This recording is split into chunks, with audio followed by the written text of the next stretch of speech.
In the eyes of others, it's just a carton of milk. But to him, it's the key to breaking out. Peel off the outer layer of the milk carton and you'll find a thin layer of wax paper. Mike carefully removes it and washes it clean. When he goes out, he discreetly sticks this wax paper on the keypad lock of the cell door. This way, when the guard enters the code, their fingerprints will be imprinted on the 4 keys. He just needs to peel off the paper, look at those 4 keys, and he can deduce the 24 possible combinations. Then it's just a matter of trying each code one by one. But how can he reach the keypad? Mike crumples up some toilet paper into small balls and keeps squeezing toothpaste into them, making soft, sticky spheres. He then wraps them in paper, kneads and compresses them, turning them into a big, sticky ball. One day, when the guard is unlocking his handcuffs, he quietly stuffs the ball into the keyhole of the small cell window. This way, even if the guard locks the window, he can easily push it open. Next, he just needs to reach his hand out through the window and try the codes one by one. At most, it'll take 24 attempts to succeed. But to avoid the cameras, he needs to know the guard's movements in advance. Mike has always relied on listening to the sound of doors opening and closing to judge. Every afternoon, after the guard brings him back to his cell, they leave to chat. During this time, the surveillance room is empty for a full 7 minutes. This is his breakthrough point. What to do after escaping the cell?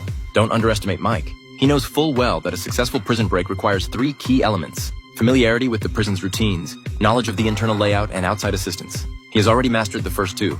As soon as he entered the prison, he carefully observed the entire facility and discovered that the only weak point is the fire station next door.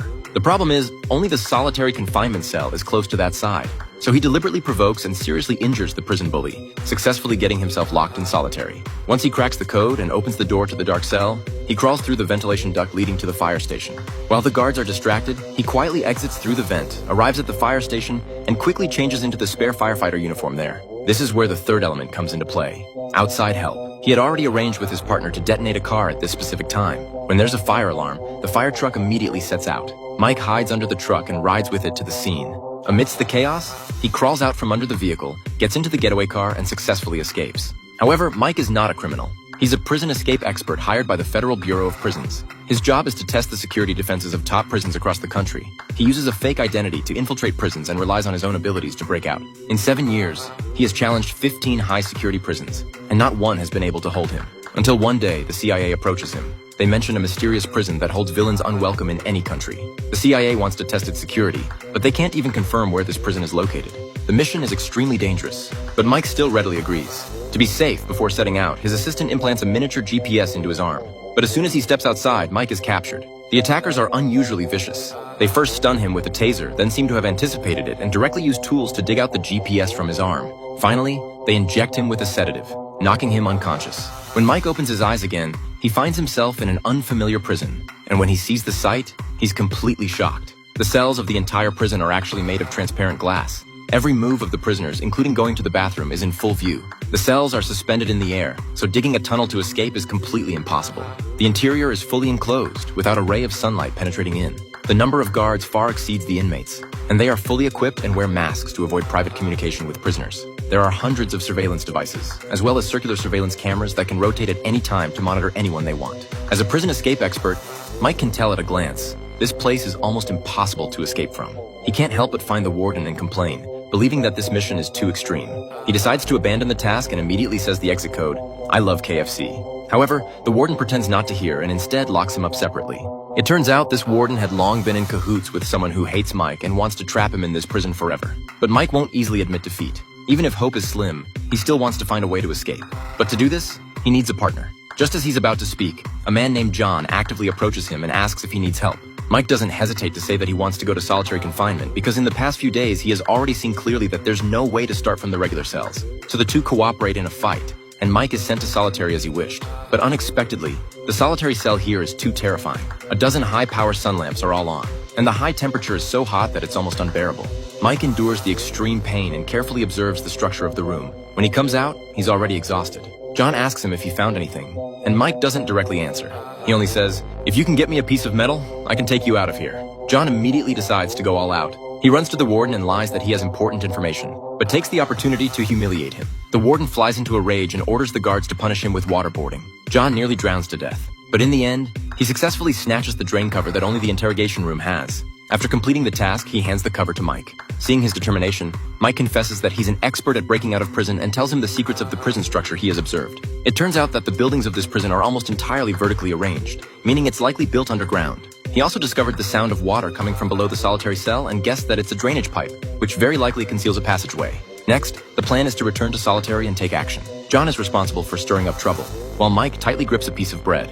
Sure enough, a fight attracts the guards, and everyone is locked in the bright solitary cell. As soon as they enter, Mike takes out the drain cover John gave him and uses the reflected light to shine on the rivets. Wait a minute, how can it reflect light? It turns out he had previously polished the cover with toothpaste. A few minutes later, the 100-degree heat causes the steel rivets to expand by 0.03 cubic centimeters, and the rivets suddenly pop out. Mike quickly removes it, then repeats the same operation on the other 3 rivets. When he's done, he stuffs the bread into his mouth while signaling John, who starts shouting. The warden is indeed attracted, and Mike immediately gets up, sticking the chewed bread on the camera to block its view. He then lifts the floorboard and crawls down. He reaches the underground space and climbs up along the drainage pipe. When he reaches the top and opens the cover, he's surprised to find that this is not the imagined underground, but a boundless sea. He's on the deck of a giant cruise ship, surrounded by guards. Jumping into the sea is almost impossible. He can only go back. Although he knows the location, he can't think of a way to escape. Worse, the warden discovers the rivets and realizes Mike's escape attempt. He starts having his men torture Mike. As soon as Mike closes his eyes, the guards bang on the cell, not letting him rest. When he's so tired that he passes out, the guards rush in and beat him viciously, waking him up. As a result, Mike is in a daze all day and often faints for no reason. Before long, he's sent for a doctor's examination. Even the doctor shakes his head upon seeing him. However, even so, he still hasn't been broken. As soon as they stop torturing him, he immediately starts planning a new method. So during daily meal times, he secretly makes escape tools under the dining table. Using 2 lenses, a ballpoint pen, a piece of cardboard, and a glass tube, he assembles a device called a sextant, which can be used to determine direction. Then they win over a new teammate and have him pretend to make a deal with the warden to gain the opportunity to go on deck to pray. As soon as he reaches the deck, the teammate uses the sextant to calculate the position. After Mike gets the data, he immediately determines that the ship is in the windless horse latitudes. He also notices that the water in the ship's toilets flows counterclockwise, thus determining that they are in the northern hemisphere. Combined with the hot and humid climate, he deduces that the ship is very likely near the coast of Morocco in Africa. The next step is to find someone to help them get the message out. Mike thinks of the doctor, who always looks sympathetic, so he has John stab himself to take this opportunity to find the doctor to stitch up the wound. Soon after, he pretends to be sick and finds the doctor to vomit. Sure enough, the doctor's compassion outweighs his fear, and he decides to help them. He sends a plea for help to John's men, and everything is ready. The escape plan officially begins. That night, the warden sees Mike tapping on the wall.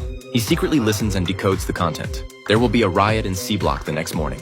The warden immediately dispatches triple the manpower to C Block to deal with it. But this is actually a trap set by Mike. He wants to draw away the guards. This way, there are only 2 guards left in his area. Then the inmates stir up a battle between 2 big gangs, and gunshots ring out. The guards open fire from above, but are quietly knocked down by Mike, who has climbed up. The few men quickly climb up and head straight for the deck through the pipes. Unexpectedly, the gate on the deck is an electronic lock that can't be forced open. Mike decides to personally go to the power room to cut off the electricity, which means he must stay behind.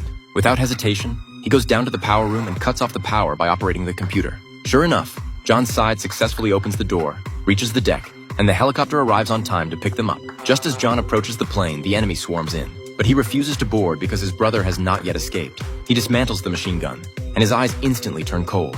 He transforms into a cold-blooded killing machine. On the other side, the warden blocks the power room, certain that Mike has nowhere to escape. Strangely, he searches the room but can't find a trace of him. Just as his men restore power, he suddenly hears the sound of the water tank starting up. The warden's smile instantly freezes. He actually forgot to check the detail of the water tank. At this moment, Mike is hiding in the tank. As the water flushes, he is sent into the sea. When he surfaces, John happens to spot him and picks him up. The warden then rushes to the deck and sees Mike climbing up the ladder. He immediately opens fire. At the last moment between life and death, John throws down a gun. Mike accurately catches it and fires a few shots at the oil tank. The warden looks down, and before he can open his mouth, he is engulfed by the flames of the explosion. Sometime later, they arrive at the coast of Africa. A mysterious woman comes to greet John. It's the beauty who had hired Mike. She's actually John's daughter, and all of this was arranged to rescue her father. No wonder as soon as Mike entered the prison, John immediately came to find him to join forces. It turns out everything had long been planned. Mike smiles faintly, not saying much. The one he really wants to deal with is the former partner who framed him. A few days later, this partner wakes up and finds himself locked in a shipping container, and the container is sailing with a giant ship. By the time the ship docks, he'll most likely be dead. At the end of the story, Mike retires successfully. After watching this tough guy's legendary prison break, one can't help but sigh. So true power is knowledge after all.